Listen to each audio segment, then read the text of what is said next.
Bonjour à tous, amis de la RH. Aujourd'hui, je reçois un homme international. D'ailleurs, cette semaine, il devait être en Arabie Saoudite. On a de la chance de l'avoir avec nous. Cet homme s'appelle Lionel Chaussade. Bonjour Lionel. Bonjour, merci beaucoup de m'accueillir. Écoute Lionel, je suis vraiment ravie. Tu as un super titre, tu es le Head of L&D du groupe Assystem. Alors Assystem, assez confidentiel, puisque vous êtes sur des activités sensibles, mais un groupe qui est très actif en ce moment. C'est un groupe de 7000 collaborateurs, vous êtes très internationaux et vous êtes spécialisé en ingénierie, gestion de projet et infrastructure critique. Ça fait sérieux là, comme ça. Tout à fait. Est-ce que peut-être tu peux nous décrypter un petit peu les activités du groupe, parce que j'ose pas m'aventurer sur ce terrain? Alors, donc, on est effectivement une ingénierie. Nous, on travaille sur l'énergie et l'infrastructure. En fait, on accompagne les projets autour de la transition énergétique. Et c'est essentiellement, en fait, des projets d'installation industrielle pour la production d'électricité, donc notamment les centrales nucléaires. Et on fait aussi, par contre, de l'infrastructure de transport, de la route, du railway, en fonction, en fait, des pays sur lesquels on intervient. Très clair. Et du coup, vous êtes présent dans plein de pays différents, parce que du coup, quand tu me parles d'énergie, je me dis, vous êtes présent dans les gros pays créateurs d'énergie, type Algérie, Venezuela, ou ce genre de choses ou... Alors, nous, on est plutôt sur, pas complètement sur l'amont du cycle, donc on va être déjà sur les pays où finalement il y a déjà des centrales en exploitation, ou sinon des projets de mise en service ou de construction de centrales. Et globalement, en fait, on est présent dans 12 pays, mais avec quelques localités plus fortes, évidemment donc la France, le UK, la Turquie, l'Ouzbékistan, l'Arabie Saoudite et l'Inde. Excellent. Et vous êtes une entreprise en plus en pleine croissance, parce que tu me disais en préparant cet épisode, vous êtes 7000 collaborateurs, mais je crois que tu m'as cité des chiffres assez hallucinants. Vous recrutez une armée chaque année. Tout à fait. Les perspectives à horizon 2030, c'est finalement d'atteindre entre 8 et 10 000 collaborateurs. C'est en gros 1500 embauches par an. Beaucoup d'ingénieurs, enfin essentiellement des ingénieurs, et puis notamment pour accompagner la forte croissance des projets nucléaires. Super intéressant. Et du coup, dans ce genre de groupe, la clé, c'est quoi? C'est les cerveaux, c'est les ingénieurs, ou t'as aussi des blue collars qui sont sur des lignes de prod ou... Non, j'ai l'impression que quand je t'écoute, t'es très en aval, donc on est plutôt sur des profils d'études. Alors, on est très présent sur les phases d'ingénierie. On est aussi présent, et notamment en France, sur le parc en exploitation, donc sur les activités d'exploitation et de maintenance, et aussi d'ingénierie du parc, puisque évidemment le parc doit évoluer, s'entretenir. Il y a les évolutions de la sûreté nucléaire, le grand carénage, tout ça, et c'est aussi des séquences d'ingénierie. Donc on est quand même globalement sur toutes les phases des projets, hein. Donc l'activité d'Assystem, nous on existe depuis 60 ans, un petit peu moins de 60 ans. En fait, ça a été créé sur des activités de commissioning, en fait, de mise en service du parc en exploitation actuel, c'est-à-dire les centrales qui ont été construites à partir des années 70-80. Donc ça, c'est notre cœur d'expertise historique. Et puis après, en fait, très naturellement, société d'ingénierie, on s'est mis sur les phases d'études, et sur les phases d'études aussi, donc sur le parc en exploitation. Et donc finalement, quand on est présent sur les sites, c'est vraiment pour s'assurer que les études qui doivent être mises en œuvre, les modifications qui doivent être faites sont faites correctement. Et donc nous, on a encore une fois plutôt des activités de prestation intellectuelle. Et c'est le cas justement sur tout le cycle de vie des installations. Donc de la phase, si je reprends en fait nos activités, le scope complet, ça va être effectivement la gestion de projet et les activités d'ingénierie, depuis en fait les phases de caractérisation de site, études d'impact, jusqu'au démantèlement, et on prend tout le cycle en V du projet, c'est-à-dire évidemment les phases de design, les phases d'exploitation maintenance, et enfin de mise en service et d'exploitation maintenance. C'est clair. Alors si je t'écoute, peut-être que je simplifie à l'extrême, mais j'ai l'impression que finalement vous êtes Assystem, c'est une forme de société de R&D un peu externalisée. Ça correspond ou... Alors, un peu. En tout cas, non. Je te vois tiquer.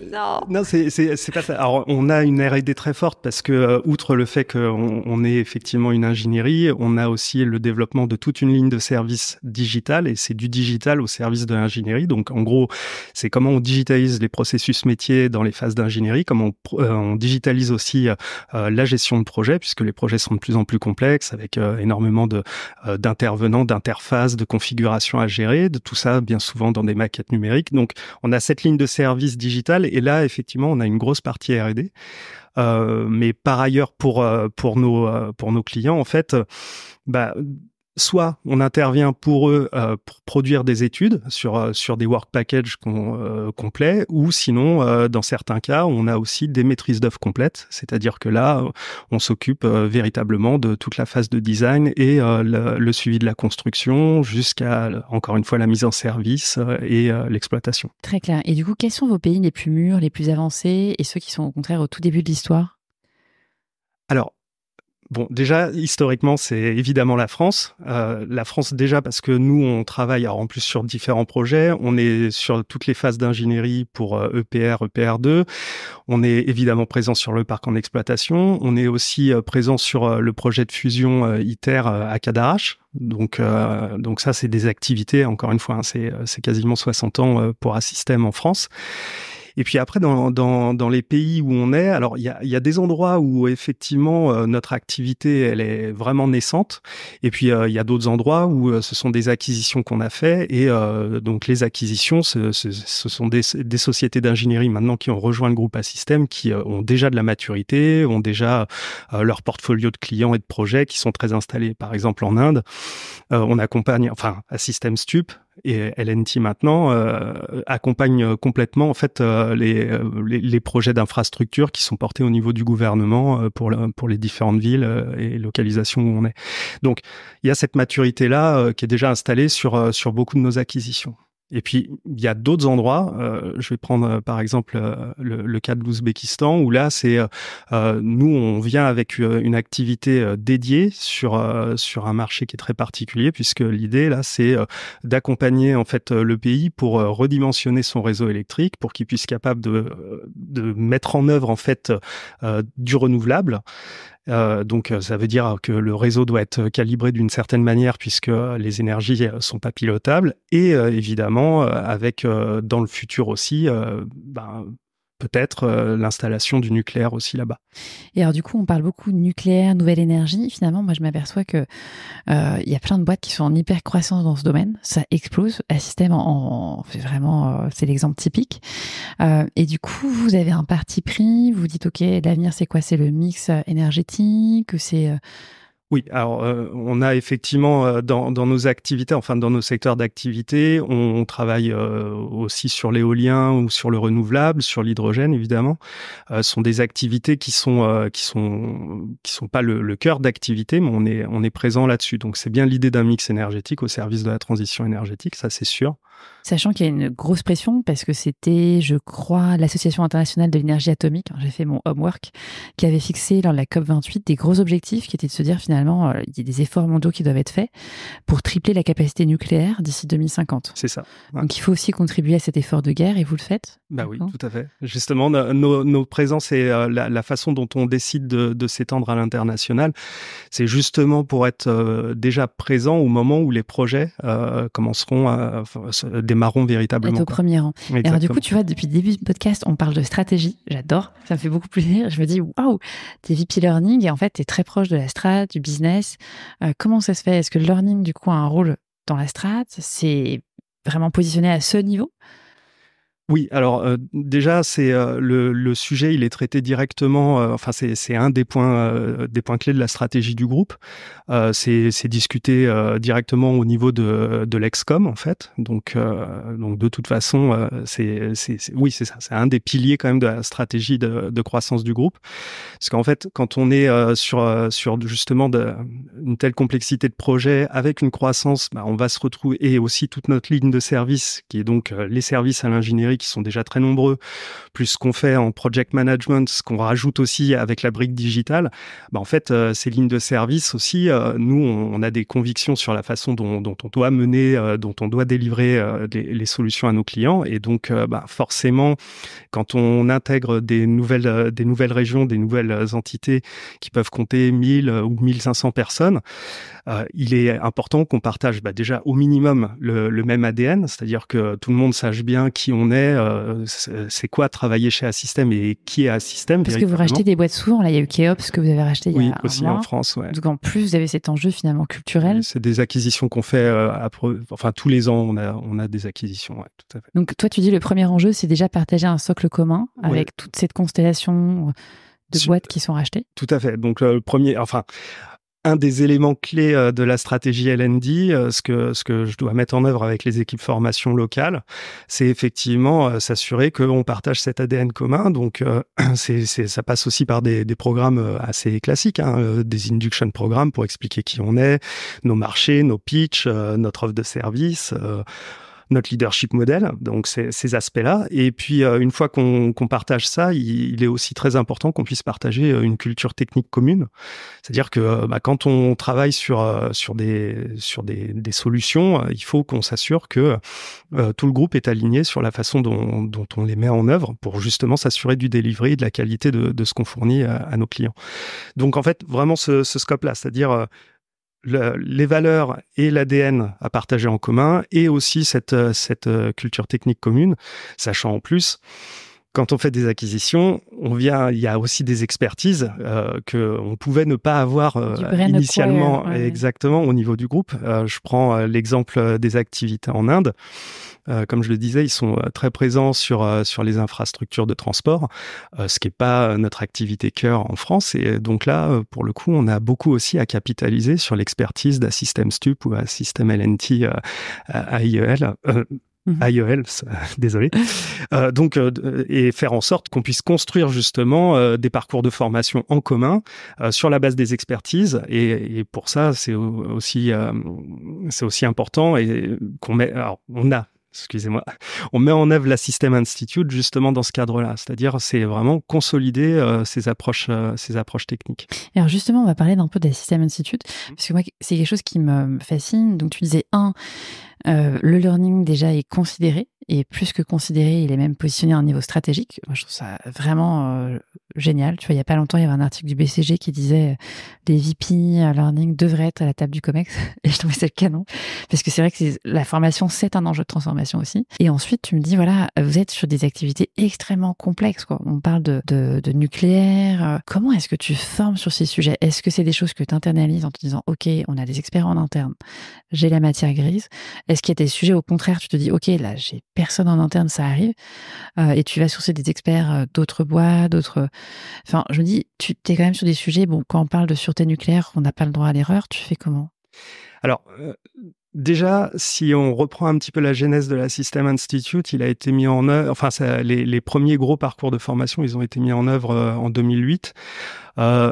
C'était justement parce que là, on arrivait à un moment où il y avait une forte consolidation de l'expertise d'Assystem, avec cette volonté justement de la traduire sur des parcours de formation.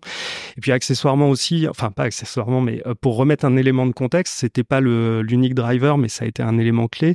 En 2008, il y a eu la crise de l'auto. À l'époque, Assystem en fait avait des activités. C'était un groupe qui, si de mémoire, devait faire dans les 10-11 000 personnes en France, et on avait des activités automobile et aéronautique. Et en fait, au moment de la crise de l'auto, le nucléaire, lui, tirait fort. Les événements de Fukushima n'étaient pas arrivés. Donc là, c'était une dynamique très forte. Et du coup, nous, il a fallu qu'on soit capable de repositionner des ingénieurs de l'automobile. Et on avait cette activité, cœur aussi, autour du nucléaire. Et en fait, ça a été aussi une occasion pour complètement structurer les approches formation, développer des parcours dédiés là on parle de parcours qui se comptent en dizaines de jours, voire plus, où on intégrait toutes les connaissances de base sur l'industrie nucléaire, et puis après, plus en détail, le fonctionnement des installations, donc les technologies de réacteurs, et évidemment les questions de sûreté. Tout ça basé sur l'expertise, sur les experts d'Assystem, parce qu'encore une fois, historiquement, on a toujours été très installés là-dedans. Et puis en fait, à partir de ce capital-là, en fait, dans les années qui ont suivi, on a consolidé l'offre de formation. La System Institute, maintenant, c'est le nucléaire, l'ingénierie, l'offre digitale, enfin l'offre formation sur les services digitaux qu'on provide.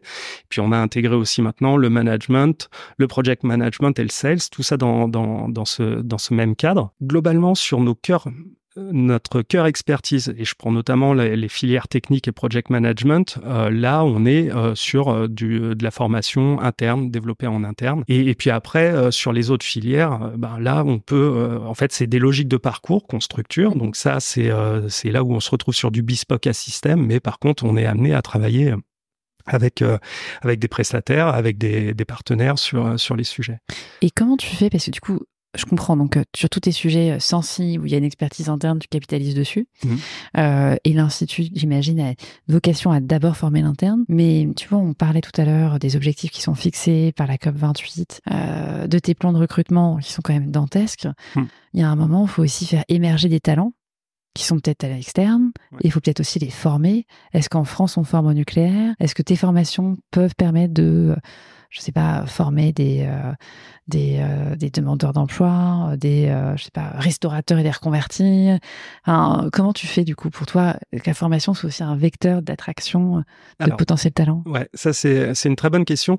Nous, on met en œuvre chez Assystem, enfin, on utilise énormément de dispositifs. Alors effectivement, l'Assystem Institute, je vais dire un petit peu au hasard comme ça, à 80, 85, 90%, on travaille pour le développement des compétences de nos collaborateurs, c'est-à-dire l'intégration de ceux qui nous rejoignent, donc du onboarding sur les aspects techniques aussi, donc les activités nucléaires, etc.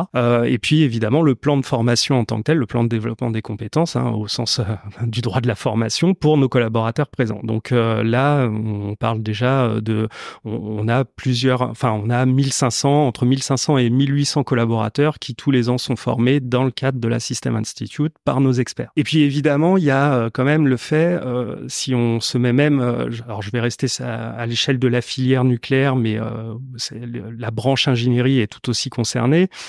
On se dit que finalement, pour la filière nucléaire, tous les ans, il va falloir être capable d'intégrer entre 10 et 15 000 techniciens et ingénieurs, et ça jusqu'à horizon 2030, parce que évidemment, il y a les projets de nouvelles constructions, là, entre 4 et 6 PR2, etc. Donc, évidemment, on peut pas tout faire en interne, et on peut pas uniquement compter sur notre capacité d'intégration de ce vivier, sachant qu'en plus le vivier il est déjà un petit peu pénurique à l'échelle de la filière. Et donc là, dans ces cas-là, nous on va utiliser aussi des dispositifs qui sont par exemple celui de la préparation opérationnelle à l'emploi, la POE, alors la POEI plus précisément.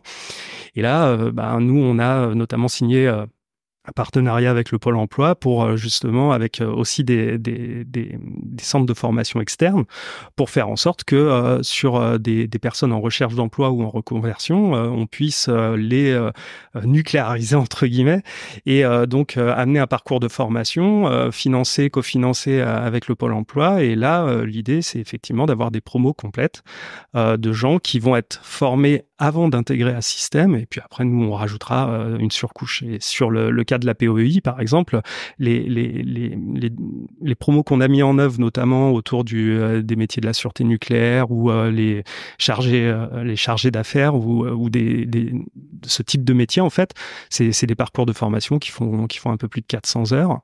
Et c'est costaud, quoi. Ouais, et c'est conçu par un système, du coup. Alors nous on intervient effectivement alors soit carrément on porte certaines des briques de formation dans ces parcours, sinon au minimum on fait les architectures pédagogiques, on définit les formations nécessaires pour avoir un parcours cohérent qui amène à la bonne montée en compétences et au bon niveau de connaissances pour pouvoir intégrer les activités. Et ça, dans ces cas-là, on travaille directement avec les organismes de formation. C'est canon. Et à la fin, c'est un ticket pour l'emploi, ou en tout cas, t'es bancable, tu te dis, OK, t'as fait 400 heures, tu peux potentiellement postuler chez Assystem. Alors nous, l'idée, c'est même ça fonctionne avec un principe de pré-embauche. Donc les promos, l'idée, c'est on intervient parce que on se mobilise aussi là-dessus. Alors déjà, c'est vrai que sur les bassins d'emploi, c'est très intéressant parce que ça permet aussi de construire ce vivier. Mais pour nous, c'est quand même du pré-recrutement. C'est vraiment la stratégie. C'est canon, tu vois. On parle beaucoup de la lutte contre le chômage ou autre, et on dit l'IA va détruire plein d'emplois. Il y a beaucoup de discours anxiogènes, mais il y a à côté des relais de croissance, notamment dans les énergies, où il y a une foultitude de nouveaux métiers qui arrivent, il y a des dispositifs de formation, et il y a besoin de recruter, quoi. Tout à fait. Donc en fait, tu me dis, OK, Assystem, il y a une grosse partie qui est essentiellement tournée vers l'interne, mais en plus, tu utilises aussi la formation comme un levier finalement d'attraction pour te constituer ton réservoir interne. Tout à fait. C'est attractivité et puis aussi tout simplement parce que c'est très compliqué d'intégrer des activités telles que le nucléaire sans avoir un premier bagage. Et c'est aussi, alors, donc il y a ce socle de formation et puis après nous on continue d'accompagner, on met en œuvre des solutions type AFEST, du compagnonnage, des choses comme ça. Donc il y a quand même toujours de toute façon la présence de la formation continue en interne. Et j'en profite quand même sur notre positionnement au niveau de la System Institute. On travaille en interne, mais on travaille aussi sur la montée en compétences d'ailleurs pour nos clients, de leurs collaborateurs sur un certain nombre de sujets. Et en l'occurrence, on est aussi on est organisme de formation déclaré et on est aussi Calliope. Donc on l'a depuis l'année dernière. Depuis l'année dernière, ouais, tout à fait, tout à fait. Et on est très content de ça. Et en fait, la façon dont on a amené cette certification, dont on est allé chercher Calliope, en fait, on était plutôt confiant d'ailleurs, parce qu'il y avait une grosse maturité sur la façon dont on gère la System Institute en interne. Et en fait, depuis le début, nous, on a pensé la System Institute, et ça s'est accéléré depuis 2015 particulièrement, le structurer comme un organisme de formation, même si effectivement, à très grande majorité, il opère pour la montée en compétences de nos collaborateurs en interne. En fait, pour nous, c'était logique de se dire cette formation interne doit être structurée et commune comme un organisme de formation qui a pignon sur rue. Très clair. Donc en fait, ton institut a 3 cibles, d'abord l'interne, ensuite les clients, parce que tu peux parfois du coup être provider d'expertise, et puis un petit volet plutôt sur les demandeurs d'emploi qui peuvent ensuite... Et alors du coup, quelque chose qui m'a marqué, c'est que tu voyages énormément dans tes zones. Pourquoi c'est important pour toi d'être sur place et pour prendre le pouls, identifier les besoins, ou c'est dans le cadre d'acquisition où tu dois faire des... Alors, c'est essentiellement dans le cadre des acquisitions. Là, j'avoue que c'est une vraie chance. Je suis pas convaincu que ça se voit partout. C'est-à-dire que, en fait, parce que il y a une volonté très forte au niveau du top management du groupe de structurer les approches de formation, évidemment, en fait, culturellement, il y a tellement d'écarts et il y a aussi des écarts de maturité sur la façon dont la formation professionnelle continue telle qu'on la vit en France, avec en plus, nous, notre cadre réglementaire qui existe depuis, je sais pas, peut-être une quarantaine d'années. On va pas revenir sur le droit de la formation, mais c'est un peu lourd. Mais on n'en est jamais bien loin. Et effectivement, en France, on a cette culture-là. On retrouve un petit peu ça, par exemple, au UK. Quand on était en Suisse et en Belgique, c'était structuré à peu près de la même manière, mais par contre, dans beaucoup d'endroits, et même d'ailleurs au UK, les approches formation sont quand même pas les mêmes. Et là aussi, ce qu'on veut, c'est... Alors, il s'agit pas non plus de mettre tout le monde au pas sur un modèle qui serait pas adapté. Donc, l'idée, c'est vraiment ensuite, nous, de faire preuve d'agilité. Mais la présence locale, elle est indispensable parce que, à un moment donné, à l'échelle du groupe, il faut qu'on puisse piloter cette montée en compétences. Et ça veut dire, en fait, structurer quand même les approches globales. C'est-à-dire bien cadrer le framework général.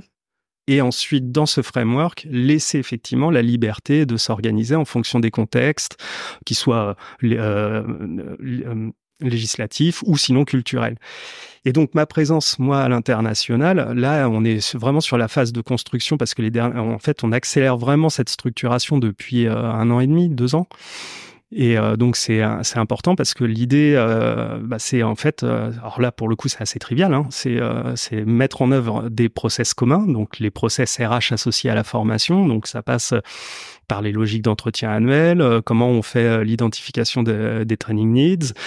Donc ça, ce sont des process un peu RH, enfin aussi c'est des process RH formation, et puis avec ça évidemment les outils associés, donc le SIRH, la partie formation. Là, dis donc, attends, ça ressemble à un diagnostic que tu vas faire, des recommandations. C'est comme ça que ça fonctionne de toute façon. Le dernier déplacement que j'ai fait pour une acquisition qui a été signée en janvier, donc c'est une structure qui s'appelle LNTIEL, et donc c'est en Inde. Ils sont 500, donc ça nous amène à 1500 là maintenant en Inde. Et effectivement, ma présence là-bas, c'était déjà regarder ce qui existe, comment c'était piloté, comment c'était déployé, et puis faire un gap analysis, voir ce sur quoi on va capitaliser et ce qu'il va falloir amener. Excellent. Et donc là, comment ça se passe quand tu es face à des boîtes qui sont très mûres, sur lesquelles tu dis, ah tiens, il y a peut-être même des choses sur lesquelles on peut s'inspirer, et tu en as d'autres au contraire qui sont vraiment avec aucun dispositif de formation. Tu arrives à moduler un peu tes approches et à prendre ce qu'il y a de bien et au contraire pousser lorsqu'il y a des choses qui sont peut-être un peu... Ouais, c'est super important d'avoir cette approche très graduée ou très adaptée en fait. Alors déjà, c'est peut-être aussi parce que c'est comme ça que je fonctionne. J'aime quand même beaucoup co-construire, même si à un moment donné, il y a effectivement le fameux cadre général qui doit s'imposer quand même de fait. Mais oui, effectivement, l'idée, c'est vraiment de s'adapter. Alors, avec des entités comme le UK, on a de plus en plus de projets. Enfin, d'ailleurs, ouais, c'est même comme ça que je construis la relation, notamment avec le L&D local. C'est de dire, voilà, on partage nos process, on partage aussi nos outils, notre plateforme LMS. Vous voulez la faire évoluer, intégrer. Alors là, c'est très concret, un projet de mettre en œuvre les classes virtuelles directement dans la plateforme LMS pour faire en sorte qu'il n'y ait pas, pour l'expérience apprenant collaborateur, voilà, pas 10 000 interfaces, il vient chercher son cours là-dedans. Bon, là, le UK est plutôt moteur pour mettre en œuvre ça. En France, nous, pour des questions de process outils, c'est un peu plus compliqué. Là, typiquement, c'est, allez-y, saisissez-vous du projet, faites-le tourner, ce qui est pour nous, à l'échelle du groupe, la zone pilote sur les 1200 personnes au UK. Et puis, si ça fonctionne, c'est top, on arrivera à implémenter plus facilement en France. Ouais, donc il faut trouver le juste curseur entre laisser une place à l'initiative quand tu sens qu'il y a un potentiel et te dire, OK, finalement, j'ai des zones, j'ai des boîtes qui peuvent être un peu des labos d'expérimentation et en même temps être quand même vigilant pour créer ce fameux cadre général. Ouais. Et donc, effectivement, c'est très important pour ça d'être présent. Et en fait, derrière, on est sur des problématiques de conduite du changement, tout simplement. Donc même s'il y a des choses qui s'imposent parce que le groupe se doit d'avoir des approches communes et structurées, effectivement, il y a aussi le fait d'être capable de montrer la valeur que ça crée en structurant les approches, en déployant certains outils. Là, on a pour la première année en fait tout le monde dans le même SIRH, toutes les bases d'effectifs avec le process de l'entretien annuel pour tout le monde sur la même timeline, la même période de campagne, avec la remontée des besoins de formation centralisés dans le même outil. Donc cette mise en œuvre, elle a été nouvelle, notamment pour l'Angleterre. Et finalement, après quelques mois où il a fallu discuter, montrer que ça avait de la valeur, que vraiment ça allait être efficace, mais que de la même manière, une fois qu'on avait quand même vendu le truc, qu'on avait négocié, c'est aussi, désolé, de toute façon, ça s'impose à vous. Il n'y a pas le choix, parce que là, de toute façon, c'est l'outil corporate. Finalement, là, les retours de ma L&D, du L&D manager de UK étaient super positifs, en disant, voilà, on a un outil structuré, on arrive à avoir une vision commune, là, on se partage les données, on arrive à piloter des actions de formation à l'échelle du groupe grâce à ça. Mais quand je t'écoute, j'ai l'impression que tu as deux casquettes. Tu as la casquette vraiment d'institut. Et j'ai l'impression que ça tourne, enfin ça a l'air de bien tourner. Et en même temps, tu as une partie de ton temps qui est maintenant consacrée sur aussi des enjeux strat. Comment intégrer, créer une culture commune d'apprentissage, harmoniser les outils. Oui, alors là-dessus, on est. Alors c'est aussi un sujet autour du marketing, communication de la formation. En fait, ça a toujours été très professionnel la formation, et notamment en France. Mais moi, je le note tout particulièrement là sur ces 8-10 dernières années. Il y a justement en fait. Avec toutes les différentes modalités pédagogiques qui s'installent, on est très digital aussi au niveau du développement des compétences en règle générale. Déjà, on a cette complexité-là à gérer, et donc faire en sorte qu'à un moment donné, les dispositifs qu'on met en œuvre, ils soient lisibles. Parce que si un apprenant doit se former à comprendre comment apprendre, on perd déjà un truc. Donc, il y a un vrai sujet là autour du marketing de cette offre de formation. Et en fait, pour faciliter la lecture, là, alors je reviens justement sur des éléments stratégiques d'Assystem. On est en train de changer aussi notre approche pour présenter l'activité L&D, et c'est aujourd'hui, en fait, c'est tout l'Assystem Institute qui porte la stratégie L&D et les process associés. Donc, c'est vraiment de dire, en fait... La grande ombrelle, quoi. Exactement. Là où, et même moi, mon école, parce que donc ça fait plus de 20 ans que je suis dans la formation, j'ai toujours positionné les stratégies L&D en lien avec les enjeux business et RH des entreprises pour lesquelles je travaillais, ça c'est sûr. Mais en fait, c'était des dispositifs RH associé à l'activité formation elle-même, donc au service formation, si je fais court. Là, c'est complètement intégré. Et là, en fait, ouais, et le truc, c'est vraiment de dire, en fait, non, c'est tout ça, c'est notre activité formation et toutes les stratégies de développement des compétences.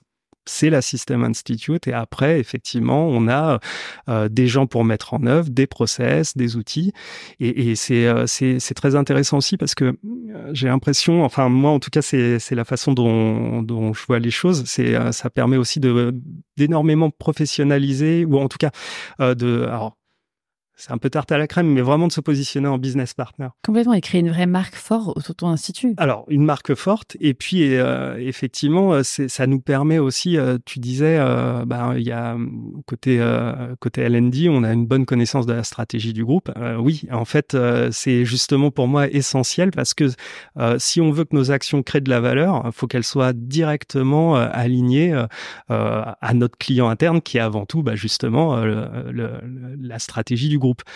Et donc, c'est pour ça que plus on se positionne comme un pôle d'expertise sur le learning and development au sein de l'entreprise, presque comme une activité type business unit, mais pour l'entreprise, ça nous oblige forcément à clarifier les messages, avoir une stratégie forte et être complètement en lien avec le business.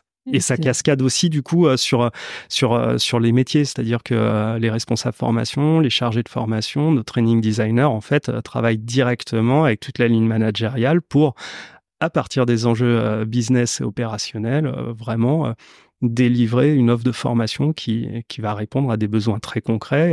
Et alors, évidemment, pour le développement de nos collaborateurs, mais avec la finalité, en fait, de faire en sorte que nous, toutes ces compétences et toute cette intelligence qui est mise en œuvre par nos collaborateurs, c'est pour la réussite des projets des clients.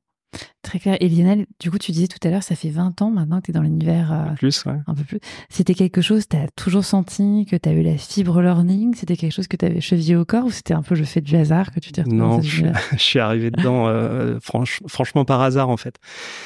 Moi, j'ai un bac littéraire initialement. Ensuite, j'ai fait un petit passage à la fac pour un DUG de lettres modernes. Et puis ensuite, voyant pas trop où ça allait me mener, je suis parti sur une alternance, en l'occurrence un BTS en communication des entreprises. Et j'ai démarré dans une ingénierie, un petit concurrent d'Assystem. Et en fait, après mon alternance, moi, j'étais sur le point de partir parce que en communication, je voyais pas ce qui allait vraiment se passer dans cette entreprise, mais on m'a proposé un premier contrat, un CDD, sur des activités de formation. C'était un plan de formation pour une centaine de collaborateurs qu'il fallait remettre en œuvre dans le cadre du renouvellement d'un contrat. C'était dans l'aéronautique pour justement des lignes de production ATR à Toulouse, donc c'était pour les avions. Et puis en fait, je me suis retrouvé un petit peu par hasard à regarder dans les archives comment on allait remettre en œuvre un certain nombre de formations techniques sur de la commande numérique, sur des solutions de SCADA, etc. Et puis finalement, a priori, ça s'est bien passé puisqu'on m'a proposé derrière un CDI. Et puis en fait, à l'époque, la structure faisait peut-être 350 de mémoire ou 400 personnes. Et en l'espace de quelques années, on est passé à 900. Donc en fait, très vite, il a fallu structurer la formation. Et donc, c'est là où tu as appris finalement à commencer à structurer des départs. Ouais. Ok. Avec le DRH de l'époque, et puis évidemment beaucoup d'auto-formation, de la formation externe aussi. Et tu arrives aujourd'hui à continuer à toi-même te former, ou c'est quelque chose où je dis là, tu fais plutôt du 70-20, t'es de 70 plutôt sur de l'informel parce que tu apprends en faisant, ou tu arrives à te laisser un peu de bande passante pour parfois faire un truc un peu plus formel? Mes approches, c'est beaucoup du learning by doing en fait. Pour être tout à fait honnête. Donc je passe quand même beaucoup de temps à faire du benchmark de mon côté. Je lis quand même beaucoup. Et puis effectivement, après, c'est travailler un petit peu, ce qui est pas toujours très confortable pour moi, mais travailler sur mon intuition, challenger mes réflexions aussi, notamment avec ma DRH, qui a de précieux conseils aussi. Donc, on verrouille un peu les approches comme ça. Et puis, rencontrer un maximum aussi de mes homologues. T'ouvrir à l'écosystème. Et tu voyages beaucoup, on le disait, il y a beaucoup de voyages, de pression. Tu arrives à maintenir un équilibre de vie? Tu as des soupapes un peu de décompression? Alors, Oui, oui. Déjà, faut savoir que moi, je suis arrivé chez Assystem. Déjà, je savais qu'il y avait des perspectives à l'international et très rapidement, j'ai dit, je veux faire de T'étais l'international. consentant. Ouais, Ok. ouais, tout à C'est fait. l'appel du voyage. Donc là, quelque part, maintenant, je suis dedans. Je l'ai voulu, je l'ai eu. Maintenant, j'assume. Après, à titre personnel, c'est pareil au niveau de l'organisation, même de notre vie de famille avec ma femme, mes enfants. Bah, les choses sont bien cadrées parce qu'en fait, ça s'est fait vraiment. Euh, c'est complètement concerté. Puis il y a aussi le fait qu'on a peut-être aussi un alignement de planètes avec ma femme qui a fait une reconversion, qui travaille à son compte. Donc voilà, ça nous facilite. Il y a une équation qui voilà, permet que la maison tourne. Et que... Exactement. Donc on arrive à trouver cet équilibre tout en se disant, voilà, là maintenant c'est un moment d'investissement où en tout cas j'ai cette plage de liberté pour ces aspects professionnels. On en profite tant que c'est possible. Si demain il faut réajuster un petit peu, de toute façon, moi à titre personnel, effectivement, je ferai toujours attention à ça. Et t'as des hobbies que tu utilises un peu pour justement relâcher? Qu'est-ce que c'est? J'en ai un essentiel, c'est le parachutisme. Ça, c'est ce qui me permet de bien me libérer. Et tu pratiques un peu où ça? Parce que ça, c'est pas un truc que tu fais à Paris, à Défense. Tu fais non. Alors très essentiellement à Dieppe parce que j'ai mes habitudes là-bas, mais sinon je saute un petit peu partout en France. En autonomie, t'as ouais, c'est une activité que je fais maintenant depuis 13 ans, je pense, un truc comme ça. Ah oui, donc t'as pas peur du vide, quoi, là, j'imagine. Non, on s'habitue, ouais. Waouh, ok, donc t'aimes les sensations fortes, quoi. C'est pas la recherche des sensations fortes en tant que telle. Non, c'est vraiment parce que alors moi déjà, j'ai toujours été attiré par l'aéronautique. Et puis en fait, je suis un pilote frustré. J'étais persuadé que ça allait être trop compliqué d'apprendre à piloter. Alors, je me suis dit, je vais faire du parachutisme. Et puis finalement, je suis très content de faire du parachutisme. Donc voilà. Et du coup, tu sautes vraiment sans quelqu'un à côté de toi avec le parachute. Oui, c'est mon son. Wow. Et t'as fait ça dans des endroits en particulier, des spots un peu... Ouais, alors déjà, il y a de toute façon des très beaux spots en France, notamment autour de Vannes ou sinon vers Chambéry, avec vue sur le Mont Blanc. Sinon, j'ai sauté en Corse. Voilà, on profite. Tu t'arranges à chaque fois lors des vacances pour te faire un... Alors c'est essentiel. En fait, moi, ce que j'aime bien, c'est que l'activité soit la plus régulière possible. Donc, en gros, c'est plutôt un week-end par mois. C'est pas vrai. Ouais. Ah oui, donc t'as un vrai rythme. Et c'est quoi les qualités nécessaires? C'est la concentration, la méthodologie pour préparer ton matos?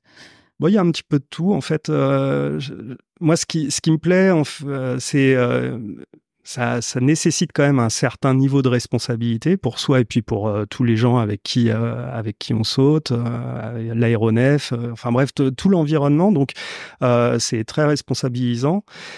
C'est aussi des gestes précis, quelques procédures à connaître. Donc ça, c'est très structurant. Donc ça, c'est ce que j'aime. Voilà, exactement. Donc il y a deux, trois choses clés et donc des aspects aussi en termes de culture personnelle sur cette responsabilisation.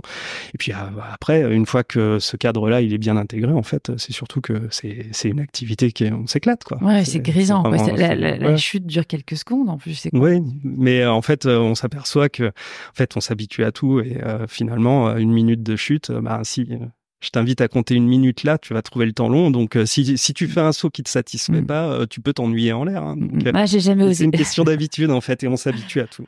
Wow. Passionnant. Et du coup, Lionel, on va terminer cet épisode sur des inspirations. Est-ce qu'il y a des livres, des bouquins que tu nous recommandes, des séries, des expos? Est-ce que tu as des coups de cœur un peu? Tu me dis, ok, ça j'ai vu ça récemment, ou même pas récemment. Tu me dis. Difficile. Là, je suis pris de court parce qu'en plus, alors. En lecture, moi, en fait, j'écume surtout de ce que je peux trouver dans la presse, peut-être. Alors, ouais. Oui, alors, la presse en ligne essentiellement. Donc après, moi, je suis très orienté sur justement les activités de l'ingénierie, les activités industrielles, parce que ça m'a toujours. C'est pas des magazines que je vais connaître, je sens. Non, en tout cas, moi, ce que je sais, c'est que j'aime beaucoup lire Le Moniteur, l'usine Nouvelle. Je connais, ça va. Non, c'est. Je vais t'en dire un truc plus confidentiel. Non. Après, il y a effectivement des revues plus confidentielles probablement liées effectivement, notamment à la filière nucléaire. Et puis sinon, non, c'est pour ça que là, j'ai un peu du mal à classer une bibliothèque. Et pour le reste, en fait, moi, je me gave de Netflix, donc je suis à fond sur les séries. Et en fait, quelque chose en ce moment que tu regardes? Moi, j'ai terminé Griselda, qui était pas mal, qui est la suite de Narcos. Je viens juste de la terminer. Elle est chouette. Hein. Ouais, franchement, Sofia Vergara, incroyable. Ouais.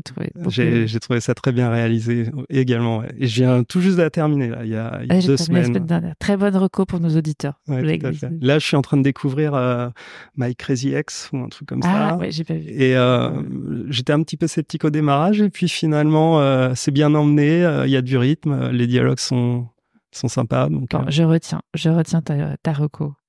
Merci beaucoup Lionel pour ton super témoignage. On s'est plongé dans le monde passionnant, je trouve, des nouvelles énergies. Et je trouve que c'est super intéressant de voir qu'il y a des boîtes en hyper croissance qui font en fait du learning une priorité. Et c'est un asset aussi bien de rétention de tes talents, parce que tu les formes, et former ça fait du bien, tu pousses ton employabilité. C'est aussi une façon aussi de bosser ton attraction en recrutant de nouveaux talents, et puis même de valoriser aussi ton expertise vis-à-vis de l'externe. Ouais, c'est un très bon résumé. Attends, j'ai essayé, j'ai bossé, j'ai pris des notes. Merci beaucoup Lionel pour ton témoignage, et à très bientôt, amis de la RH.